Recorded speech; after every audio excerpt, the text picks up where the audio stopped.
Bonjour à tous, c'est WinDevNurse. On est samedi, on se retrouve pour un nouveau vidéo tutoriel sur le W langage WinDev, WinDev Mobile et WebDev.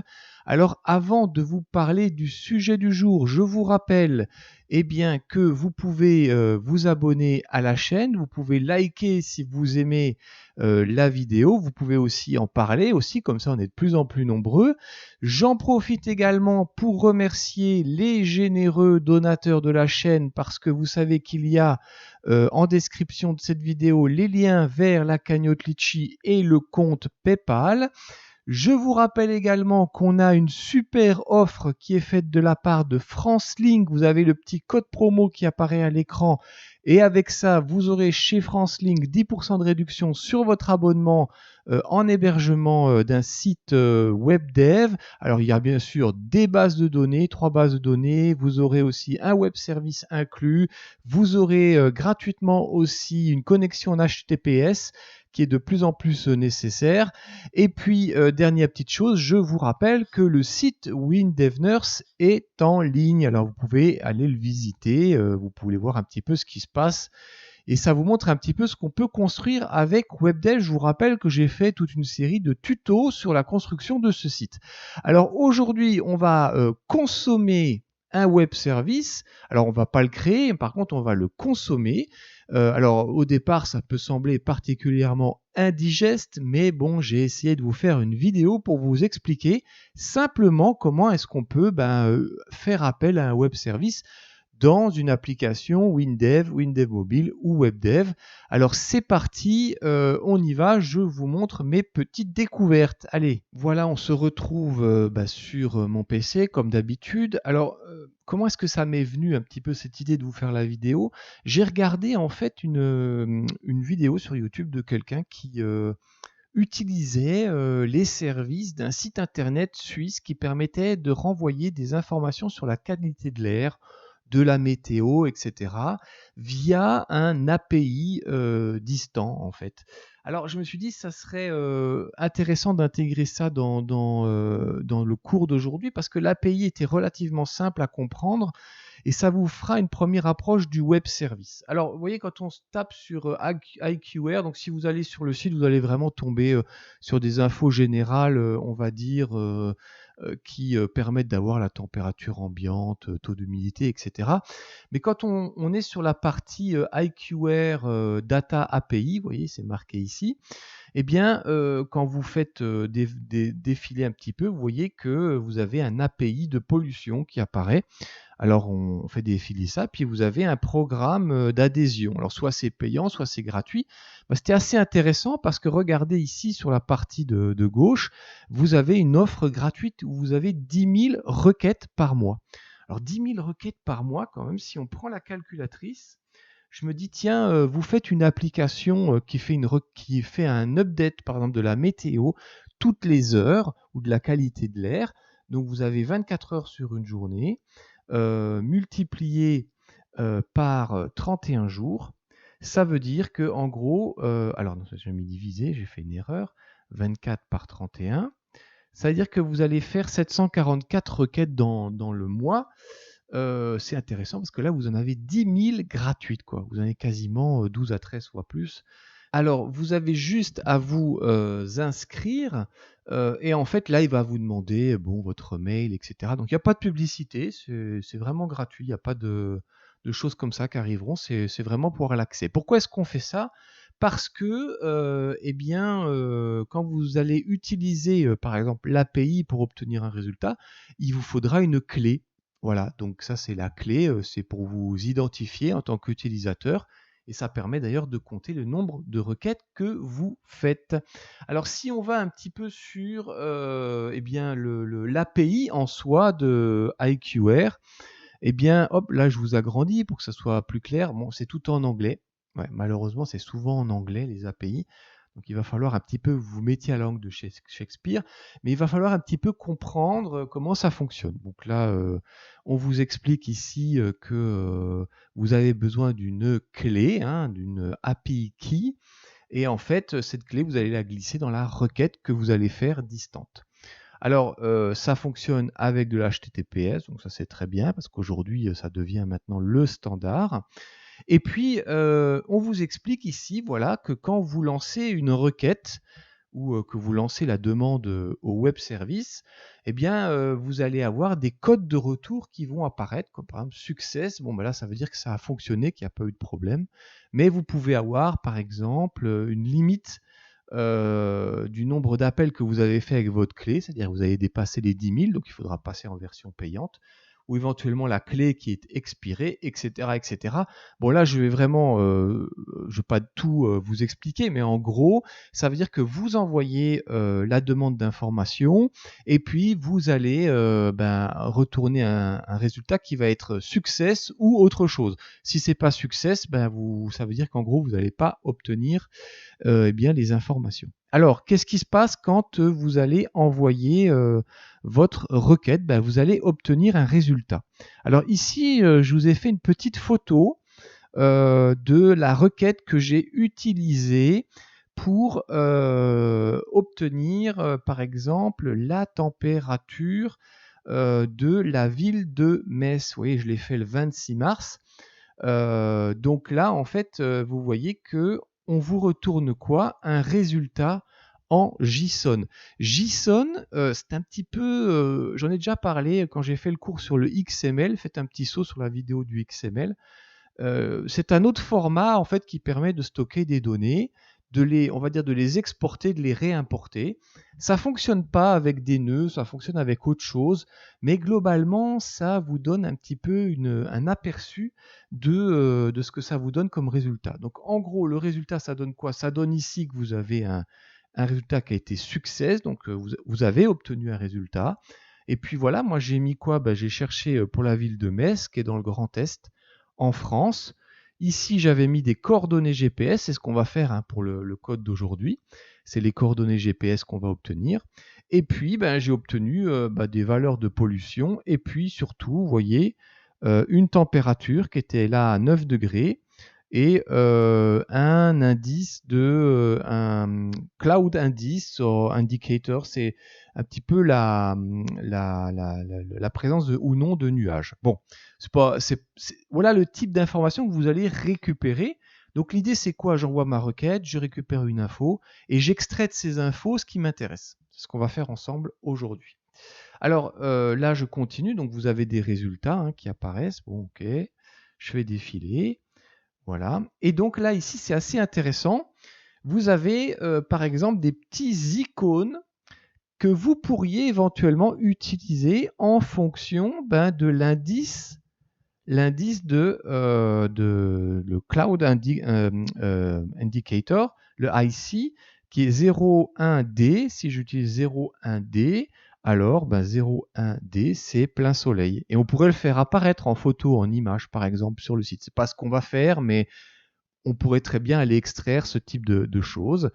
Et puis ensuite, vous avez des infos sur la requête que vous allez faire. Alors, chose importante, regardez ici. Ici, là, on a un petit get. Get, ok. Alors, on peut... Get, ça fait penser à un truc qu'on a déjà vu dans le cours que je vous ai fait dans la vidéo 182 sur les web services.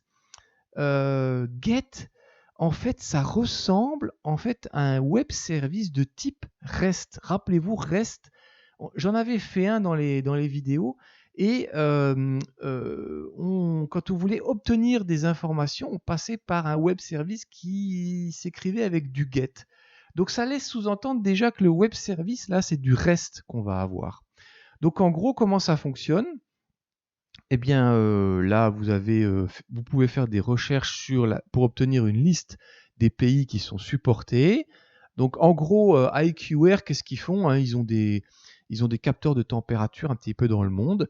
Et puis, ils font un update toutes les heures de la température, de la qualité de l'air, etc. Et puis, ils collectent ça sur leur base de données et vous allez les interroger. Donc, soit vous avez une liste, par exemple, des pays qui sont supportés, ouais, list supported countries, ça veut dire ça. Ou alors, vous pouvez avoir les États, parce que aux États-Unis, il y a des États, les villes, Et puis, vous pouvez aussi obtenir des informations si près de votre position. Vous voyez, get nearest city data, ça veut dire nearest, c'est près de vous en fait. Hein. Donc ça, c'est si vous autorisez par exemple la géologue sur votre téléphone. Et puis regardez, là c'est intéressant.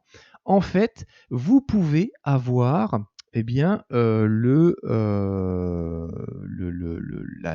va dire les informations météo et pollution de l'air en fonction de coordonnées GPS. Ben, c'est ce que je vais utiliser maintenant. Alors, ça donne quoi en fait quand on prend d'ailleurs, je vais le prendre ici. Eh bien, qu'est-ce que ça donne quand on se positionne? Hop là, je vais juste voilà, mettre ça un petit peu en plus gros.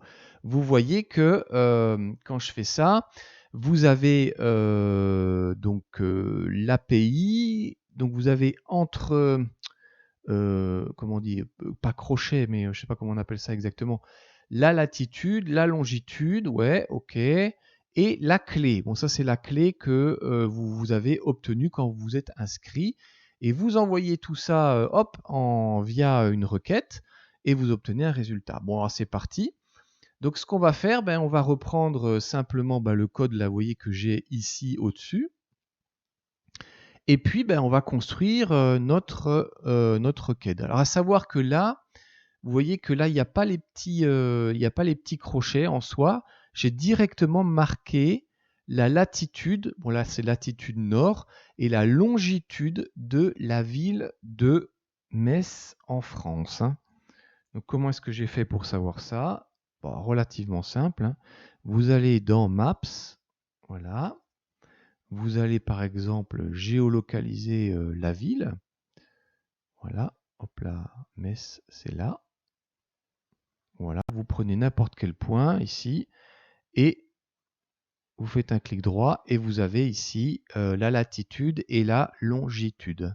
Latitude, c'est tout ce qui se passe au nord ou au sud de l'équateur. Longitude, c'est par rapport au méridien de Greenwich, et on se décale en degrés jusqu'à 360 degrés.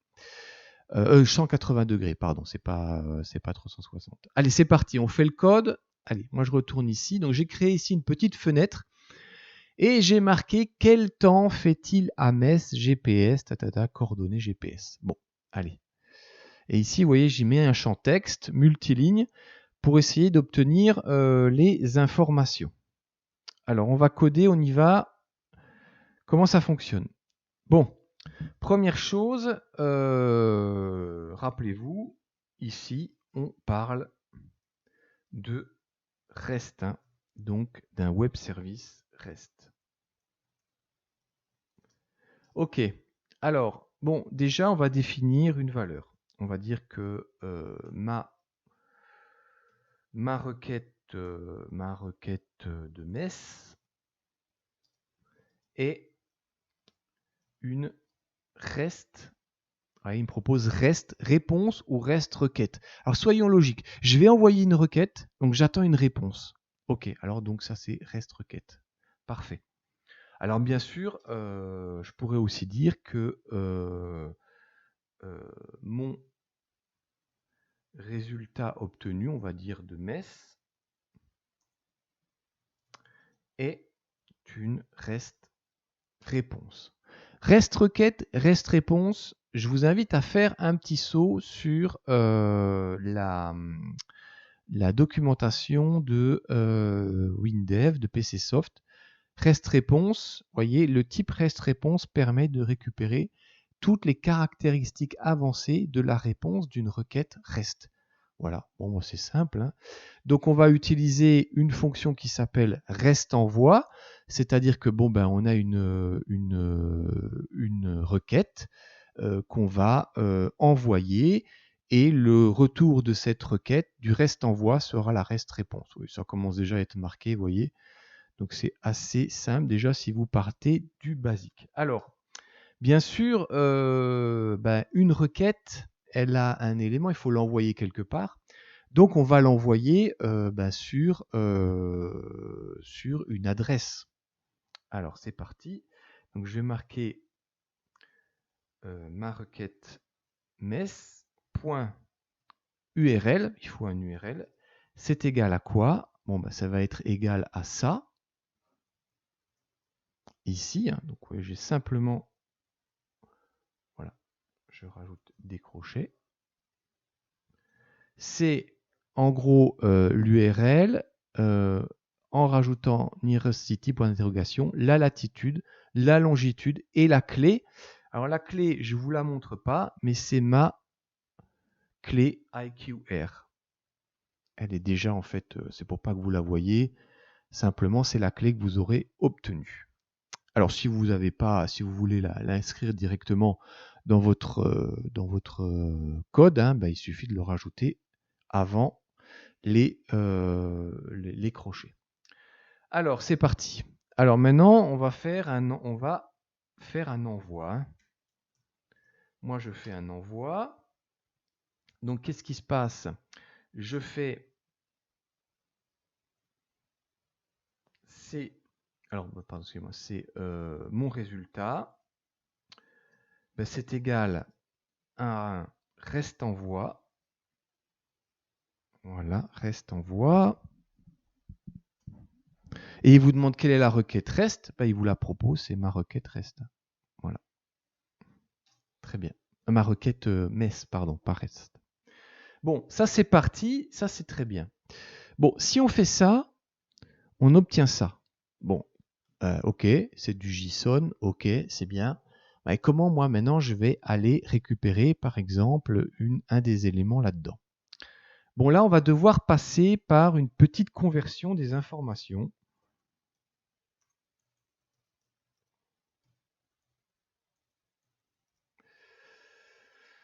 Alors, des informations. Alors, ça c'est peut-être la partie qui est un petit peu plus difficile à vous expliquer. Alors, il faut transformer en fait le résultat du reste envoi en variant. Alors, moi, j'ai un petit peu de mal à vous expliquer ce que c'est qu'un variant, mais en gros, on va transformer le JSON en variant. Alors, j'ai pas mis exactement la page de la fonction JSON vers variant, j'ai mis la page ici exemple, parce qu'il y avait une notion que j'ai trouvée intéressante, c'est qu'ils expliquent ici que mais lors de l'exploitation d'un JSON, donc là c'est notre cas, on attend un JSON dont le contenu est changeant, il faut le parcourir afin de récupérer l'ensemble de ses membres et valeurs. En gros, quand vous avez un JSON, vous avez par exemple ici un membre, et ce membre, il a une valeur. Vous voyez, dans l'exemple ici de PCSoft, c'est bien montré, il vous explique membre 1, valeur membre 1. Un membre donne une valeur. Ça sous-entend en fait qu'en transformant ce JSON en variant, alors on va déclarer le variant, mais ensuite en transformant le JSON en variant, eh bien on va pouvoir lire les éléments qui s'y trouvent et pouvoir en fait se déplacer dans les recherches qu'il y a à l'intérieur. C'est un petit peu comme la notion de l'XML avec le déplacement dans les nœuds que vous avez du XML pour aller chercher des données. Je vous invite encore une fois à aller refaire un tour sur la vidéo, ça vous aidera un petit peu à comprendre. Ceci étant, on est obligé en fait dans ce cas, eh bien alors là c'est pas là que je voulais aller, de créer quelque chose qui va s'appeler ma réponse.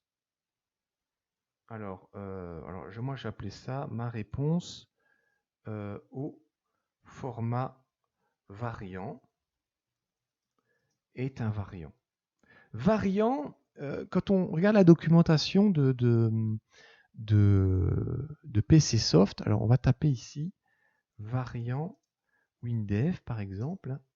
Voilà. Et là, il vous explique en fait que le variant, c'est un type de variable qui permet de stocker n'importe quelle valeur de type simple, booléen, numérique, caractère et chaîne. Alors, ça veut dire en gros, ça stocke n'importe quoi et ensuite vous dites comment ça doit être lu. C'est ce que j'en comprends. Personnellement, j'ai un peu du mal à vous expliquer là quelle est la différence entre le buffer et le variant. Peut-être il y a des gens qui regardent la vidéo qui s'y connaissent un peu plus. Je serais volontiers intéressé que vous me fassiez peut-être une explication entre les deux, parce que c'est pas très très clair pour moi dans ma tête, mais du moins ça fonctionne. C'est un petit peu la petite zone d'ombre du cours aujourd'hui. Mais bon, si vous avez des idées, je suis preneur. Donc là, c'est un variant. Et puis ensuite, on va voir s'il y a des erreurs. Et puis s'il n'y a pas d'erreur, eh ben, de retour, eh ben, on va faire des choses. Alors, je marque ici 6 erreurs détectées. 6 erreurs détectées. Voilà. Donc là, moi, je veux voir tout ce que y a dans le code d'erreur. Donc c'est erreur complet. Bon, ça c'est 6 erreurs détectées. Alors sous-entendu égale vrai. Alors, bon, eh ben, je me suis fait une petite erreur là dans l'écriture. Je veux voir. C'est 6 erreurs détectées simplement. S'il détecte une erreur, alors il me fait apparaître le message d'erreur. Et sinon, sinon, dans un premier temps, ce que je vais faire, moi, je vais essayer de voir si j'arrive à mettre le résultat obtenu dans une info, dans une box d'information. Donc là, je vais marquer mon résultat MES. Point. Et là, vous voyez, c'est pas le code d'état. Je vais voir tout ce qui est rendu en contenu. Voilà, hop, je fais ça. Et voilà. Donc on va jouer le code, on va envoyer la requête et on va voir si on a un résultat. Allez, j'y vais, hop.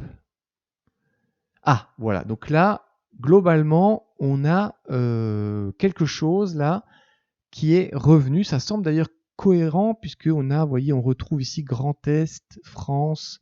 OK, donc on a un résultat. Donc maintenant, comment est-ce que maintenant on va par exemple faire apparaître dans le champ de saisie résultat, par exemple, une valeur qui était là-dedans.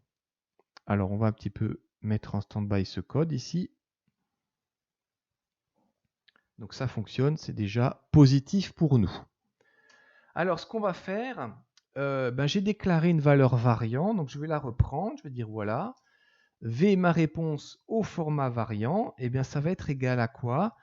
Ça va être la conversion de mon JSON vers un variant. Voilà. Et ça va être quoi? Ça va être mon résultat ici que j'aurais obtenu, que j'avais fait apparaître dans ma petite infobox. Bon, ça c'est bien. Alors maintenant, comment est-ce que on va se déplacer là-dedans? En gros, il faut imaginer que on a un résultat. On va revenir ici. On a un résultat.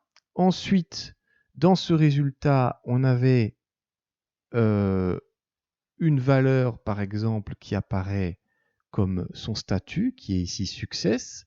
Et puis on a des données. Et puis on descend d'un cran, on a une ville.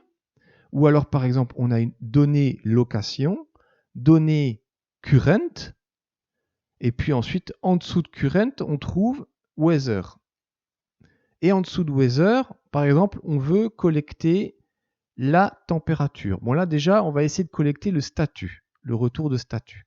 On va écrire ça très simplement, vous allez voir, c'est tout bête. On va dire par exemple que le champ de saisie résultat, c'est égal à mon variant, point, et ce que j'avais écrit ici, regardez. Statut. Déjà, je vais obtenir le résultat du statut. Alors je mets statut. Et puis on va voir si ça nous renvoie la valeur qu'on attend ici, success. Alors, on y va. Je lance mon petit truc. Et c'est parti. Paf, regardez ici, success. C'est-à-dire qu'on a réussi a récupéré le résultat, on l'a transformé, on a créé une variable variant, on a transformé notre JSON en variant, et maintenant on a juste demandé le résultat du statut, qui est donc la première partie qui se trouvait après, on va dire ici, ma variable variant.statut. Alors maintenant, vous l'avez compris. Maintenant, quand on veut aller chercher, par exemple, le nom de la ville, j'ai mon variant qui sera là, data, city. Bon, on fait un test, hein. Allez, c'est parti. Mon variant, data.city. Alors, il faut exactement écrire les termes qui sont présents dans votre JSON, hein. Sinon, ça ne marchera pas, hein. Alors, bien sûr, si un jour, ils décident de changer le web service et qu'ils l'écrivent différemment, ça ne va pas fonctionner. Il va falloir que vous alliez repotasser la documentation sur l'API pour déjà aller rechercher l'info. Mais là, ça devrait marcher. Donc, si je fais ça, je clique, MES, voilà, retour, MES. Voilà, bon vous avez compris maintenant, hein. Si je veux aller chercher la température qu'il y avait à Metz aujourd'hui, le jour de la vidéo, regardez, hop, je fais ça, je fais data, current, weather, TP. C'est parti, on fait ça ensemble, hein. Data, current, point, weather, point, TP. Bon, il fait quelle température là-dedans? Pas chaud, hein. 6 degrés. Voilà, bon, il fait froid, hein. Alors, voilà, donc vous avez bien compris que la vidéo n'a pas été faite le jour où vous la voyez, mais en gros, vous avez réussi là à collecter des informations, à récupérer les informations d'un web service à distance sur un serveur. Voilà. Donc, en gros, qu'est-ce qu'il vous faut? Il faut vous faire des requêtes à envoyer. Vous obtenez un résultat, vous retravaillez ce résultat qui peut être du JSON ou de l'XML vers du variant, et puis ensuite, vous allez directement lire les données. Alors on aurait pu imaginer, par exemple, que quand on collectait, par exemple, la météo ici sur le Cloud Indicator, qui est ici tout en bas, là, on aurait très bien pu, par exemple, stocker les petits PNG, les petites images soleil, couvert, pluie, neige, etc. Et en fonction du résultat obtenu, on aurait pu faire apparaître un petit logo qu'on aurait stocké dans un fichier de données. Pas très compliqué, hein, c'est la fonction extrait mémo.